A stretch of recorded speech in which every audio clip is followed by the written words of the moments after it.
ARLA has been part of the Immigration Minister's Right to Rent implementation panel going back beyond the start of phase 1 of the scheme. We've worked with government extensively to understand the objectives that they have, and we have helped to shape some of the areas around the scheme. List of accepted ID for the scheme, user guidance that's published on gov.uk, levels of enforcement activity and levels of civil penalties, and the methods of evaluation that are used to assess the effectiveness of the scheme are all areas that we've talked to the Home Office about. The ARLA team that are involved in Right to Rent involve board members who are all experienced practitioners working across the UK, which gives a full range of perspectives and helps to raise a really broad range of issues.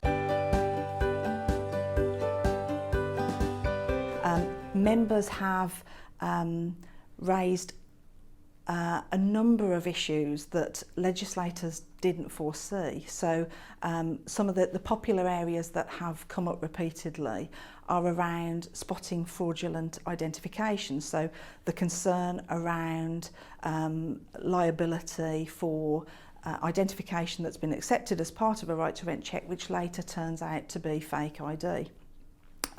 Sub-agency practice is an area that's come up repeatedly, so how to manage the relationships between agents and other agents working in other parts of the country, and explaining the right to rent requirements to tenants. So there are issues that have come up around tenants not expecting or being aware of right to rent checks, and how agents have managed that process of communicating what right to rent checks require.